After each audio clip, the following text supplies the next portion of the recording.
বন্ধুরা, আমরা অনেকেই ঢেঁড়স খেতে পছন্দ করি না, কিন্তু ঢেঁড়সকে যদি এইভাবে রান্না করা যায় তাহলে যারা ঢেঁড়স খেতে পছন্দ করেন না ওরাও এই রেসিপির স্বাদটাকে উপভোগ করবে।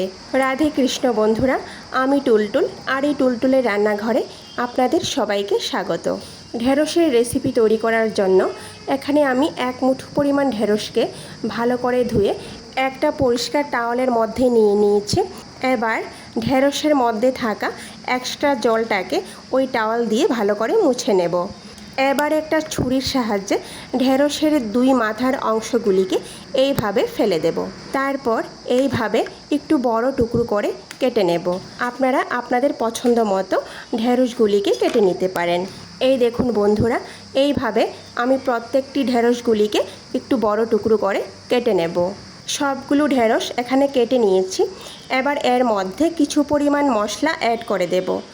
সবার প্রথম স্বাদ অনুযায়ী লবণ দিয়ে দেব, সামান্য পরিমাণ হলুদ গুঁড়ো দিয়ে দেব, খুব সামান্য পরিমাণ লাল মরিচ গুঁড়ো দিয়ে দেব, আর সবার শেষে 1.5 চামচ পরিমাণ বেসন দিয়ে দেব।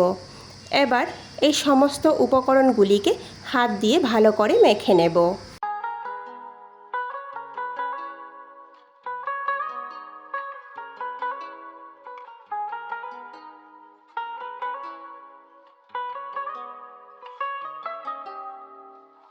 অন্যদিকে চুলায় একটা প্যান বসিয়ে প্যানটাকে ভালো করে গরম করে এর মধ্যে 1 বড় চামচ সরিষার তেল দিয়ে দিয়েছি। এবার তেলটা যখন ভালো করে গরম হয়ে যাবে তখন এর মধ্যে 2টা শুকনো লঙ্কা ফোড়ন দিয়ে দেব। শুকনো লঙ্কাগুলিকে একটু নাড়াচাড়া করে আগে থেকে মেখে রাখা ঢেঁড়সগুলো এই প্যানের মধ্যে দিয়ে দেব। আর এই অবস্থায় চুলার আঁচ লো টু মিডিয়ামের মধ্যে থাকবে। এবার ঢেঁড়সগুলোকে ভালো করে নাড়াচাড়া করে একটু লাল হওয়া পর্যন্ত ভেজে নেব, আর একটু পরপর এইভাবে নাড়াচাড়া করে নেব।